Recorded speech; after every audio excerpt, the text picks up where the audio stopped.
আজকের পেশেন্টের নাম নিলয়। নিলয় সাহেব আমাকে বলতেছে আমার বউকে আর আগের মতো ভালো লাগে না। ও জানি কেমন হয়ে যাচ্ছে, ওকে আর আগের মতো সুন্দর লাগে না, ওর কথাও আগের মতো ভালো লাগে না। ও আগে খুব মিষ্টি করে কথা বলতো, এখন জানি কেমন করে কথা বলে। ওকে আমার আর ভালো লাগছে না। নিলয় সাহেবের এই ধরনের কথা শুনে আমি ওনাকে জিজ্ঞেস করলাম, আচ্ছা আপনার ফ্যামিলিতে কে কে আছে? নিলয় সাহেব বললেন, আমার বউ ছাড়াও আমার আরো 2টা বাচ্চা আছে, তাছাড়া আমার ছোট বোন ফারহা আছে, আমার মা আছে, বাবা মারা গেছে 2 বছর হলো। তারপর আমি জিজ্ঞেস করলাম, আপনার বাচ্চারা কেমন, ওরা কি খুব দুষ্টুমি করে নাকি শান্ত স্বভাবের? নিলয় সাহেব বললেন, আমি তো সারাদিন বাসায় থাকি না, সন্ধ্যার পর বাসায় আসি। সন্ধ্যার পর যে 2-3 ঘন্টা ওরা আমার কাছে থাকে, ওরা প্রচুর দুষ্টামি করে। ওদের দুষ্টামিতে আমি পুরা পাগলের মতো হয়ে যাই। তারপর আমি জিজ্ঞেস করলাম, আচ্ছা নিলয় সাহেব আপনার বাড়িতে কি কাজের লোক আছে? উনি বললেন যে না, বিয়ের আগে ছিল, বিয়ের পর মা বলল যে এখন তো নীলা চলে এসেছে, এখন আর আমাদের কাজের লোকের প্রয়োজন নেই, তাই কাজের লোককে কাজ থেকে ছাড়িয়ে দিলাম। আমি জিজ্ঞেস করলাম, তাহলে কি আপনার মা নীলাকে সাহায্য করে? উনি বললেন যে না, নীলাকে মা সাহায্য করবে কেন, মার তো বয়স হয়েছে, মা নীলাকে কোনো সাহায্য করে না। তারপর জিজ্ঞেস করলাম, আচ্ছা আপনার বোন কি কোনো সাহায্য করে, সংসারে কোনো কাজ করে? উনি বললেন যে না, আমার বোন কি করে কাজ করবে, ও তো এখন কলেজে পড়ে, ওর পড়াশোনা অনেক চাপ, ওর সংসারের কোনো কাজে সাহায্য করে না, আমার সংসারে যাবতীয় কাজ সব নীলাই করে। কথাটা শুনে আমি একটু হেসে বললাম, আচ্ছা নিলয় সাহেব, নীলার পরিবারে কে কে আছে? এটা হচ্ছে নিলয় সাহেবের বউ।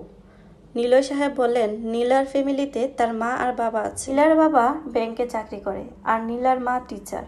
নীলা তাদের একমাত্র সন্তান, খুবই আদুরে বড় হয়েছে নীলা। নীলা বিয়ের আগে খুব সুন্দর করে সেজেগুজে আমার সাথে দেখা করতে আসে। আমি এই কথাটা শুনে বললাম, আচ্ছা নিলয় সাহেব বলেন তো, বিয়ের পরে আপনি নীলাকে কোথায় নিয়ে গেছেন ঘুরতে? নিলয় সাহেব বলেন, নীলাকে নিয়ে কোথাও ঘুরতে যাওয়া হয় না, কারণ বাসায় প্রচুর কাজ থাকে, নীলা চলে গেলে সে কাজগুলো করবে কে? কথাটা শুনে আমার খুবই হাসি পেল। তখন আমি ওনাকে বললাম, বিয়ের আগে নীলা আমার মনে হয় না 1 গ্লাস পানি নিয়ে নিজে খেয়েছে। সে তার বাবার বাড়িতে খুব আদরে বড় হয়েছে, তার কোনো কাজ করতে হয়নি, তার শুধু কাজ ছিল নিজেকে পরিপাটি করে রাখা আর তার পড়াশোনা করা। তাই আপনার সঙ্গে দেখা করার আগে সে 3 ঘন্টা বসে সাজুগুজু করে তারপর আপনার সঙ্গে দেখা করতে আসে। আমার তো মনে হয় না এখন 3 মিনিটও সময় পাই সে নিজেকে পরিপাটি করে রাখে। আমি ওনাকে বললাম, বিয়ের আগে তার কোনো সন্তানের দায়িত্ব নিতে হয় নাই, নিতে হয় নাই কোনো স্বামীর দায়িত্ব, নিতে হয় নাই ননদ কিংবা শাশুড়ির দায়িত্ব, ছিল একা।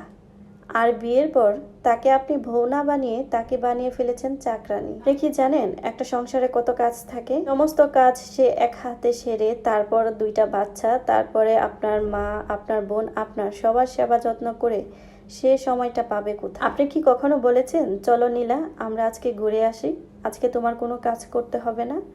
কখনো কি বলেছেন 5,000 টাকা দিয়ে, যাও নীলা তুমি একটু শপিং করে আসো? কখনো বলেছেন, যাও আজকে তোমার ছুটি, তুমি তোমার বন্ধুদের সাথে একটু ঘুরে আসো? কথাগুলো শুনে নিলয় সাহেব খুবই অনুতপ্ত হলেন। তারপর তিনি বাসায় চলে গিয়ে নীলাকে একটি নতুন শাড়ি কিনে দিয়ে বললেন, নীলা আজকে তোমার ছুটি, থেকে আমার মা বোন আর কাজের মেয়ে ঠিক করেছি, ওরা মিলে সংসার সামলাবে, তোমাকে নিয়ে আমি ঘুরতে যাব, তুমি আমার সঙ্গে ঘুরতে যাবে। গল্পটি ফেসবুক থেকে নেওয়া, এটা আমার জীবনের সঙ্গে কোনো মিল নেই।